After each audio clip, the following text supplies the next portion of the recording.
మా latest videos కోసం మా ఈ తెలుగు న్యూస్ ఛానల్ సబ్స్క్రైబ్ చేసి గంట సింబల్ యాక్టివేట్ చేసుకోండి. రేపు సోమవారం, భాద్రపద సోమవారం. భాద్రపద మాసంలో వచ్చే సోమవారాలకు ఎంతో విశిష్టత ఉంటుంది. ఈ పవిత్రమైన భాద్రపద సోమవారం రోజున మీరు తులసి చెట్టుపై ఇది చల్లితే 24 గంటల్లో మీ జీవితం మారిపోతుంది. మీకు ఉన్న సమస్యలన్నీ కూడా తీరిపోతాయి. మన జీవితంలో కష్టాలు, కన్నీళ్లు, ఆర్థిక ఇబ్బందులు అనేవి సహజం. అప్పుల బాధతో కుమిలిపోతూ చేసిన అప్పులు ఎలా తీర్చాలా అని దిగులు పడుతూ ఇంట్లో ప్రశాంతత కరువై భార్యాభర్తల మధ్య సఖ్యత లోపించి చేసే ప్రతి పనిలోనూ ఆటంకాలు ఎదురవుతూ మన జీవితం ఎందుకు ఇలా అయింది, మన తలరాత ఇంతేనా అని నిరాశ నిస్పృహలతో బ్రతికేవారు మనలో ఎంతోమంది ఉన్నారు. అలాంటి వారందరికీ ఒక గొప్ప శుభవార్త. రేపు సోమవారం మామూలుది కాదు. ఇది హిందూ సాంప్రదాయంలో అత్యంత పవిత్రమైన మాసాలలో ఒకటైన భాద్రపద మాసంలో వచ్చే సోమవారం. ఈ పవిత్రమైన రోజున మన ఇంట్లో ఉన్న సాక్షాత్తు లక్ష్మీ స్వరూపమైన తులసి మొక్క దగ్గర నేను చెప్పబోయే ఈ చిన్న పరిహారాన్ని కనుక మీరు ఆచరిస్తే కేవలం 24 గంటల్లోనే మీ జీవితంలో ఒక అద్భుతమైన ఊహించని మార్పును మీ కళ్ళారా చూస్తారు. మీ దరిద్రం పటాపంచలైపోయి మీకు అపర ధనయోగం కలిగి మీ ఇల్లు సిరి సంపదలతో తులతూగటం ఖాయం. ఈ పరిహారం చేయటం వల్ల కలిగే లాభాలు ఏమిటి, దీనిని ఎలా ఆచరించాలి అనే విషయాలను ఇప్పుడు మనం వివరంగా తెలుసుకుందాం. ముందుగా ఈ పరిహారం యొక్క మహిమ, దానివల్ల కలిగే ప్రయోజనాలను మీరు అర్థం చేసుకోవాలి. మనలో చాలామంది ఎన్నో రకాల పూజలు, వ్రతాలు చేస్తూ ఉంటారు. కానీ ఫలితం మాత్రం శూన్యంగా ఉంటుంది. దానికి కారణం మన ఇంట్లో పేరుకుపోయిన ప్రతికూల శక్తి, అంటే నెగిటివ్ ఎనర్జీ. ఈ నెగిటివ్ ఎనర్జీ అనేది మన కంటికి కనిపించని ఒక శత్రువు లాంటిది. అది మన ఇంట్లో ఉన్నంతకాలం మనం ఏ పని చేసినా కలిసి రాదు. ఎప్పుడైతే మీ ఇల్లు ఈ ప్రతికూల శక్తి నుండి విముక్తి పొందుతుందో అప్పుడు మీ ఇంట్లోకి సానుకూల శక్తి ప్రవేశిస్తుంది. దాంతో మీ ఆలోచన విధానంలో మార్పు వస్తుంది. మీలో ఆత్మవిశ్వాసం పెరుగుతుంది. మీ ఇంట్లో ప్రశాంతమైన వాతావరణం నెలకొంటుంది. ఆర్థిక సమస్యలతో సతమతమయ్యే వారికి ఇది ఒక సంజీవిని లాంటిది. ఎంత సంపాదించినా చేతిలో చిల్లిగవ్వ మిగలటం లేదని బాధపడేవారు, అప్పుల ఊబిలో కూరుకుపోయి బయటకు రాలేకపోతున్నవారు, రావాల్సిన డబ్బు చేతికి అందక ఇబ్బంది పడుతున్నవారు ఈ పరిహారాన్ని మనస్ఫూర్తిగా చేస్తే వారి ఆర్థిక కష్టాలన్నీ తొలగిపోతాయి. ధనం మీకు పలు మార్గాల నుండి మీరు ఊహించని రీతిలో వచ్చి చేరుతుంది. ఆగిపోయిన వ్యాపారాలు మళ్ళీ పుంజుకుంటాయి. ఉద్యోగంలో ప్రమోషన్లు, ఇంక్రిమెంట్లు లభిస్తాయి. డబ్బుకు సంబంధించినంత వరకు మీకు ఎలాంటి లోటు ఉండదు. ఇంట్లో ఎప్పుడూ ఒక పండుగ వాతావరణం నెలకొని ఉంటుంది. వీటన్నిటికీ మూలం మన తులసి మొక్క. తులసి మొక్కను కేవలం ఒక మొక్కగా చూడకూడదు. అది సాక్షాత్తు శ్రీ మహాలక్ష్మీదేవి యొక్క స్వరూపం. ఏ ఇంట్లో అయితే తులసి మొక్క పచ్చగా కలకలలాడుతూ ఉంటుందో ఆ ఇంట్లో లక్ష్మీదేవి స్థిరంగా నివాసం ఉంటుందని శాస్త్రాలు చెప్తూ ఉన్నాయి. తులసి ఉన్న చోట శ్రీ మహావిష్ణువు కూడా కొలువై ఉంటాడు. లక్ష్మీ నారాయణులు ఇద్దరూ ఉన్న చోట సిరి సంపదలకు, సుఖశాంతులకు కొదవై ఉంటుంది. అందుకే మన పూర్వీకులు ప్రతి ఇంట్లోనూ తులసి కోటను తప్పనిసరిగా ఏర్పాటు చేసుకునేవారు. తులసి మొక్క గాలిని శుద్ధి చేయటమే కాకుండా మన ఇంటి చుట్టూ ఒక రక్షణ కవచంలా పనిచేసి దుష్ట శక్తులను, నెగిటివ్ ఎనర్జీని ఇంట్లోకి రాకుండా అడ్డుకుంటుంది. అటువంటి మహిమాన్వితమైన తులసి చెట్టుపై రేపు భాద్రపద సోమవారం రోజు ఏం పొయ్యాలో ఇప్పుడు మనం ఈ వీడియోలో తెలుసుకుందాం. అంతకన్నా ముందు ఒక పవిత్ర కథను విందాం. ఫ్రెండ్స్, మా వీడియో నచ్చితే లైక్ చేసి షేర్ చేయండి. అలాగే మా ఛానల్ని సబ్స్క్రైబ్ చేసుకుని మాకు సపోర్ట్ చేయండి. అలాగే ఓం నమః శివాయ అని కామెంట్ చేయండి. ఒకరోజు నంది భూలోకంలో తిరుగుతూ మనుషుల జనన మరణాలను గమనించాడు. మనుషులు పుట్టటం, పెరగటం, బంధాలను పెంచుకోవటం, చివరికి మరణించటం చూసి నంది మనసులో చాలా ప్రశ్నలు తలెత్తాయి. వెంటనే కైలాసానికి వెళ్ళి పరమశివుణ్ణి ఇలా అడిగాడు: స్వామి, మనిషిని పుట్టించిన తర్వాత అతనికి మరణం ఎందుకు వస్తుంది? మరణం వల్ల బంధాలు తెగిపోతాయి కదా, మరి మనిషికి ఇన్ని బంధాలు, బరువు, బాధ్యతలు ఎందుకు కలుగుతాయి అని అడిగాడు. నంది అమాయకమైన ప్రశ్నలకు చిరునవ్వు నవ్విన శివుడు ఇలా చెప్పాడు: నంది, నీకు ఒక కథ చెప్తాను, విను. దానిలో నీ ప్రశ్నలకు జవాబు దొరుకుతుంది అని శివుడు నందికి చెప్పాడు. పూర్వం ఒక గ్రామంలో ఒక విధవ స్త్రీ ఉండేది. ఆమె భర్త అకాల మరణం తర్వాత ముగ్గురు పసిపిల్లలను పెంచే బాధ్యత ఆమెపై పడింది.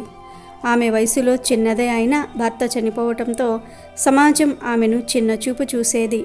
గ్రామంలో ఎవ్వరూ ఆమెకు సహాయం చేయడానికి ముందుకు రాలేదు. ఆమె పనికి వెళ్ళాలనుకున్నా ఎవరూ పని ఇవ్వలేదు. ఆమె పేదరికం, ఒంటరితనం వల్ల చాలా బాధపడింది. ప్రతిరోజు తన భర్తను తలుచుకుని కన్నీరు పెట్టుకునేది. పిల్లలను పోషించలేకపోతున్నానే అని బాధపడేది. ఆ బాధతో ఆమె ఆరోగ్యం పూర్తిగా క్షీణించిపోయింది. ఆమెకు మరణం దగ్గర పడింది.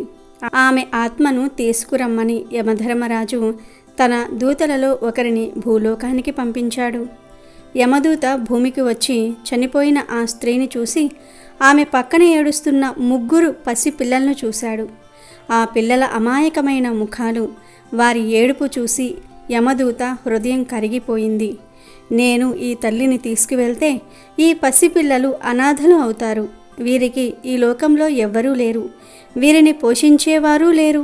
వీళ్ళు భవిష్యత్తులో చాలా కష్టాలు పడతారు అని ఆలోచించి యమదూత ఆ స్త్రీ ఆత్మను తీసుకువెళ్లకుండానే యమలోకానికి తిరిగి వెళ్ళిపోయాడు. యమదూత ఖాళీ చేతులతో రావటం చూసి యమధర్మరాజుకు చాలా కోపం వచ్చింది. నువ్వు ఎందుకు ఆ స్త్రీ ఆత్మను తీసుకురాలేదు అని గట్టిగా అడిగాడు. యమదూత భయపడుతూ భూలోకంలో జరిగిందంతా కూడా చెప్పాడు. ఆ మాటలు విని యముడు ఇలా అన్నాడు: మనిషి పుట్టినప్పుడే అతని జీవితకాలం, మరణ సమయం నిర్ణయించబడతాయి. మన కర్తవ్యం కేవలం నిర్ణీత సమయంలో వారి ఆత్మలను తీసుకురావటం మాత్రమే. భూలోకంలోని మనుషుల భావోద్వేగాల గురించి ఆలోచించడం మన పని కాదు. నీవు నీ కర్తవ్యాన్ని సరిగా నిర్వర్తించలేదు. దీనికి శిక్షగా నువ్వు మనిషిగా భూలోకానికి వెళ్ళు. నీకు ఎవరి మీదైతే జాలి కలిగిందో వారిని ఆదుకో. నీ మూర్ఖత్వంతో అకారణంగా 3 సార్లు నవ్విన తర్వాత నీ శిక్ష పూర్తవుతుంది. అప్పుడు నువ్వు తిరిగి యమలోకానికి వస్తావు అని చెప్పి ఆ యమదూతను ఎటువంటి వస్త్రాలు లేకుండా భూమి మీదకి పంపించాడు యమధర్మరాజు. యమదూత మనిషి రూపంలో భూలోకానికి వచ్చాడు. అతను ఆ విధవ స్త్రీ చనిపోయిన గ్రామంలోనే తిరుగుతూ ఉన్నాడు. అప్పుడు చలికాలం. యమదూతకు ఒంటిపై వస్త్రాలు లేవు. ఆకులతో తన శరీరాన్ని కప్పుకుని చలికి వణుకుతూ ఒక చెట్టు కింద కూర్చున్నాడు. అదే సమయంలో అటుగా ఒక పేద చెప్పులు కుట్టేవాడు వెళ్తూ ఉన్నాడు. అతను తన పిల్లల కోసం దుప్పట్లు కొనడానికి వెళ్తున్నాడు. చలిలో వణుకుతున్న ఆ మనిషిని చూసి జాలిపడి, నువ్వు ఎవరు? ఎందుకు ఇలా ఒంటరిగా ఉన్నావు అని అడిగాడు. అందుకు యమదూత, నా పేరు గుణసాధు. నాకు ఎవరూ లేరు. నేను పుట్టుకతోనే అనాథను అని చెప్పాడు. గుణసాధు మాటలు విని ఆ చెప్పులు కుట్టే వ్యక్తికి జాలి కలిగింది. చూడు, నేను పేదవాడిని. నా ఇంటికి వస్తే నేను నిన్ను పోషిస్తాను అని చెప్పాడు. గుణసాధు, మీరు పేదవారు, నన్ను చేర్చుకుంటే మీకు భారమవుతుంది. కానీ నాకు మీ ఇంట్లో ఏదైనా పని అప్పగిస్తేనే వస్తాను అన్నాడు. అందుకు ఆ వ్యక్తి, సరే, నేను నీకు చెప్పులు కుట్టడం నేర్పిస్తాను. నువ్వు నా ఇంటికి రా అని చెప్పి గుణసాధుడికి దుస్తులు, దుప్పటి కొనిచ్చాడు. చెప్పులు కుట్టే వ్యక్తి గుణసాధుణ్ణి ఇంటికి తీసుకుని వెళ్ళాడు. అతని భార్య గుణసాధుణ్ణి చూసి కోపంగా, మనకే తిండి సరిగ్గా లేదు, పిల్లలు ఉన్నారు, మీరు ఇంకొకరిని తీసుకుని వచ్చి ఎలా పోషిస్తారు అని అడిగింది. అప్పుడు ఆ చెప్పులు కుట్టేవాడు, చూడు, అతనికి ఎవరూ లేరు. అతను నాకు పని ఇస్తేనే వస్తాను అన్నాడు. నేను అతనికి పని నేర్పిస్తాను అని చెప్పాడు. అతని భార్య మనసు లేకపోయినా అంగీకరించింది. గుణసాధు ఆ ఇంట్లో అడుగు పెట్టగానే ఒక్కసారిగా పెద్దగా నవ్వాడు. ఆ చెప్పులు కుట్టే వ్యక్తి ఆశ్చర్యపడి, నువ్వు అకారణంగా ఎందుకు నవ్వుతున్నావు అని అడిగాడు. గుణసాధు నవ్వుతూ, నేను ఎందుకు నవ్వానో తర్వాత తెలుస్తుంది అని చెప్పాడు. ఆ విధంగా గుణసాధు శిక్షలో మొదటి నవ్వు పూర్తయింది. కొంతకాలం తర్వాత గుణసాధు చెప్పులు కుట్టడంలో చాలా నేర్పు సంపాదించాడు. గుణసాధు వారి ఇంట్లోకి వచ్చిన తర్వాత ఆ చెప్పులు కుట్టే వ్యక్తికి విపరీతమైన అదృష్టం వచ్చింది. అతని చెప్పులు చుట్టుప్రక్కల గ్రామాల్లో కూడా చాలా ప్రసిద్ధి చెందాయి. రాజుగారికి కూడా ఈ విషయం తెలిసి తన కోసం చెప్పులు తయారు చేయమని ఆదేశించారు. ఒకరోజు సైనికులు వచ్చి రాజుగారు ఇచ్చిన తోలుతో బూట్లు తయారు చేయమని, వేరే తోలు వాడకూడదని చెప్పి వెళ్ళిపోయారు. ఆ చెప్పులు కుట్టే వ్యక్తి ఇంకో పని మీద బయటికి వెళ్ళాడు. అతను వెనక్కి వచ్చి చూసేసరికి గుణసాధు ఆ తోలుతో బూట్లకు బదులుగా చెప్పులు కుట్టాడు. అది చూసి ఆ చెప్పులు కుట్టే వ్యక్తికి చాలా కోపం వచ్చింది. ఓరి మూర్ఖుడా, ఎంత పని చేశావు! రాజుగారు నన్ను చంపటం ఖాయం, బూట్లు కుట్టమని నేను ఎంత చెప్పాను అని తల పట్టుకుని కూర్చున్నాడు. గుణసాధుని కొట్టడానికి వెళ్ళాడు. కానీ గుణసాధు మళ్ళీ పెద్దగా నవ్వటం మొదలుపెట్టాడు. ఆ నవ్వు చూసి ఆ వ్యక్తికి ఏమీ అర్థం కాలేదు. నీకు పిచ్చి పట్టిందా? నేను నిన్ను కొట్టబోతూ ఉంటే నవ్వుతావా అని అరుస్తున్నాడు. ఇంతలో రాజుగారి సైనికులు మళ్ళీ వచ్చారు. సైనికులు రాజుగారు చనిపోయారు, రాజుగారికి బూట్లు అవసరం లేదు, మాకు చెప్పులు ఇవ్వండి అని అడిగారు. ఆ మాట విని చెప్పులు కుట్టే వ్యక్తి సంతోషంతో గుణసాధు కుట్టిన చెప్పులను ఇచ్చి పంపించాడు. అప్పుడు గుణసాధు మళ్ళీ నవ్వినందుకు కారణం అతనికి అర్థమైంది. అది గుణసాధు రెండవ నవ్వు. కొన్ని రోజులు గడిచాయి. ఒకరోజు ఒక వృద్ధురాలు 3 యువతలతో ఆ చెప్పులు కుట్టే వ్యక్తి దగ్గరకు వచ్చింది. ఆ 3 యువతలను చూసి గుణసాధు గుర్తుపట్టాడు. వారు ఆ విధవ స్త్రీ పిల్లలే. గుణసాధు వారిని చూసి ఆశ్చర్యపడ్డాడు. వృద్ధురాలు, ఈ 3 నా మనవరాళ్ళు. వీళ్ళ అమ్మ చనిపోయిన తర్వాత వీళ్ళు నా దగ్గరకు వచ్చారు. నాకు పిల్లలు లేరు. నా దగ్గర కోట్ల ఆస్తి ఉంది. దేవుడు నా పిల్లలను నాకు దూరం చేసి ఈ 3 నాకు దగ్గర చేశాడు. ఇప్పుడు వీరికి పెళ్లి నిశ్చయం అయ్యింది. అందుకే వీరికి చెప్పులు కుట్టించడానికి వచ్చాను అని చెప్పింది. ఆ మాటలు విని గుణసాధు మనసులో ఇలా అనుకున్నాడు. ఆ రోజు యమధర్మరాజు చెప్పింది నిజమే. ఆ స్త్రీ ఆ సమయంలో చనిపోకపోయి ఉంటే ఈ పిల్లలు చాలా కష్టాలను అనుభవించేవారు. నేను ఎంత పెద్ద తప్పు చేశాను అని అనుకుని ఆనందంతో గుణసాధు 3వసారి పెద్దగా నవ్వాడు. అతని 3వ నవ్వుతో శిక్ష పూర్తయి అతను తిరిగి యమలోకానికి చేరుకున్నాడు. వెళ్లే ముందు ఆ చెప్పులు కుట్టే వ్యక్తికి తను ఎవరో, ఎందుకు వచ్చాడో అని చెప్పి తనకు ఆశ్రయం ఇచ్చినందుకు కృతజ్ఞతలు చెప్పాడు. యమలోకంలో యమధర్మరాజుకు కూడా నమస్కరించి తన పనిని సరిగ్గా చేయటం మొదలుపెట్టాడు. కథ చెప్పిన తర్వాత శివుడు ఇలా వివరించాడు.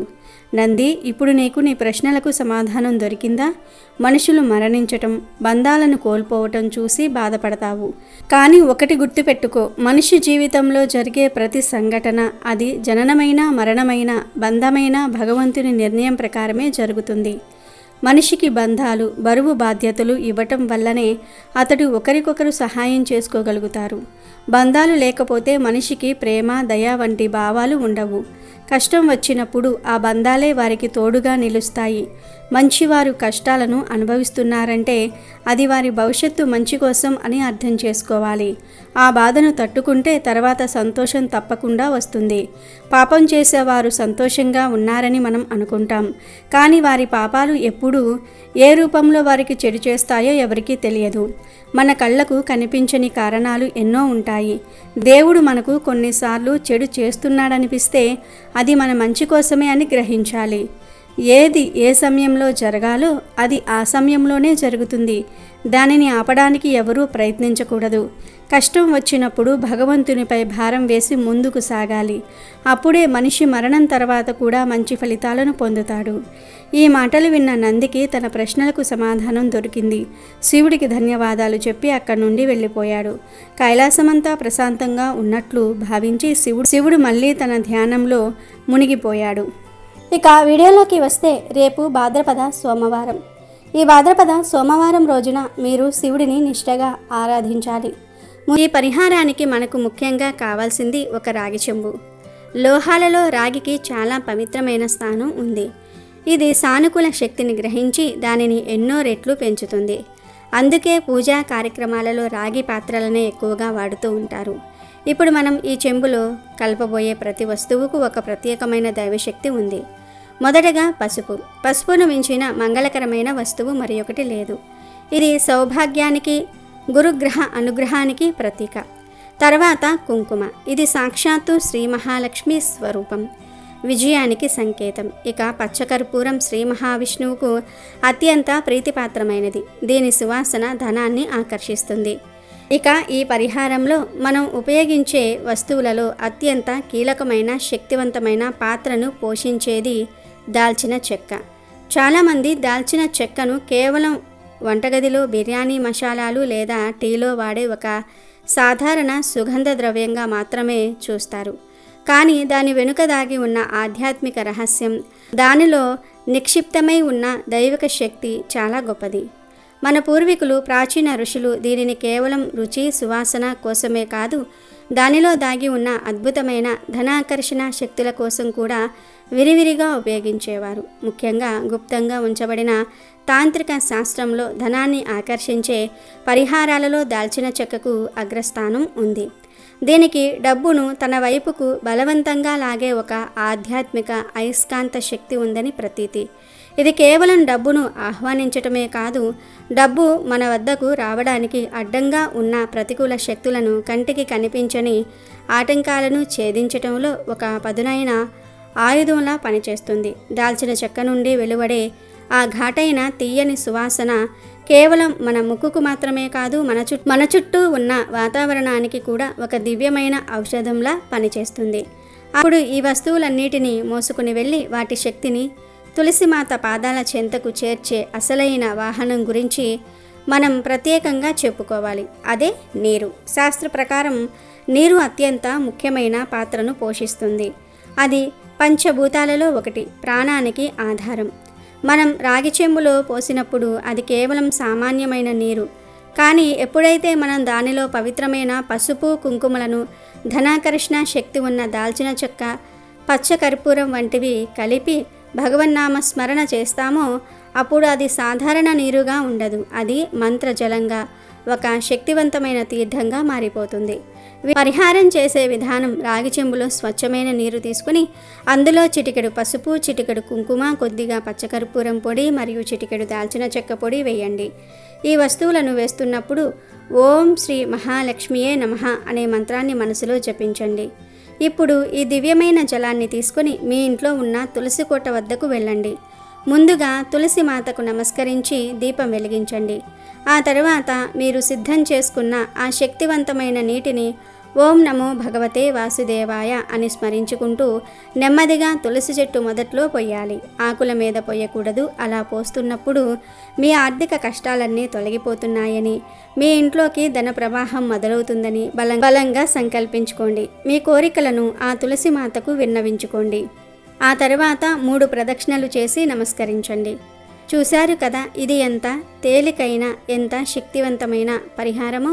దీనికోసం మనం వేలకు వేలు ఖర్చు పెట్టవలసిన పని లేదు. గంటల తడబడి కష్టపడాల్సిన అవసరం లేదు. మన ఇంట్లో ఉండే, మన పూజా గదిలో ఉండే అత్యంత పవిత్రమైన వస్తువులతోనే మన తలరాతను మార్చుకునే అద్భుతమైన అవకాశం ఉంది. ఆ రాగి చెంబు, ఆ పసుపు కుంకుమ, ఆ పచ్చకర్పూరం, ఆ దాల్చిన చెక్క ఇవన్నీ కేవలం వస్తువులు కావు. అవి దైవ శక్తికి ప్రతిరూపాలు. వీటన్నిటినీ కలిపి సాక్షాత్తు లక్ష్మీ స్వరూపమైన తులసిమాతకు సమర్పించటం ద్వారా మనం ఆ విశ్వశక్తిని, ఆ దైవానుగ్రహాన్ని మన ఇంట్లోకి ఆహ్వానిస్తున్నాము. అయితే నేను చెప్పే ఈ పరిహారం కంటే ముఖ్యమైనది మరి ఒకటి ఉంటుంది. అది మీ నమ్మకం, మీ పరిపూర్ణ విశ్వాసం. ఒక విత్తనం మొలకెత్తాలంటే దానికి భూమి, నీరు, గాలి ఎంత అవసరమో, మనం చేసే ఏ పరిహారమైనా ఫలించాలంటే మన నమ్మకం అంతకంటే ఎక్కువ అవసరం. కేవలం ఈ నీళ్లు పోస్తే నా కష్టాలు తీరిపోతాయా అనే చిన్న సందేహం మీ మనసులో మెదిలినా ఈ పరిహారం యొక్క శక్తి సగం తగ్గిపోతుంది. సందేహంతో చేసే ఏ పనైనా సఫలం కాదు. అదే ఈ దివ్యమైన జలాన్ని పోయటం ద్వారా నా ఆర్థిక కష్టాలన్నీ కర్పూరంలా కరిగిపోతున్నాయి, ఆ మహాలక్ష్మీదేవి నా ఇంట్లో అడుగు పెడుతోంది అనే అచంచలమైన నమ్మకంతో, పూర్తి శ్రద్ధతో, ఆర్తితో మీరు ఈ పరిహారాన్ని ఆచరించి చూడండి. ఫలితాన్ని మీరే స్వయంగా మీ కళ్ళారా చూస్తారు. మీ నమ్మకమే మీ పూజకు బలం. మీ ఆర్తే భగవంతుడిని కదిలించే ఆయుధం. కాబట్టి రేపు సోమవారం ఉదయం ఈ చిన్న పరిహారాన్ని మనస్ఫూర్తిగా, పరిపూర్ణ విశ్వాసంతో ఆచరించండి. ఆ జగన్మాత అయిన తులసీదేవి ఆశీస్సులు, ఆ శ్రీ మహాలక్ష్మి కరుణా కటాక్షాలు మీ అందరిపైన సంపూర్ణంగా ప్రసరించి మీ ఇంట్లో ఉన్న సకల దరిద్రాలు, సమస్త ఆర్థిక ఇబ్బందులు తొలగిపోయి మీ కుటుంబం ఆయురారోగ్యాలతో, సిరి సంపదలతో, సంతోషాలతో నిరంతరం వర్ధిల్లుతుంది. వీడియో నచ్చితే లైక్ చేయండి, షేర్ చేయండి, బట్ సబ్స్క్రైబ్ చేసుకోవడం మర్చిపోవద్దు.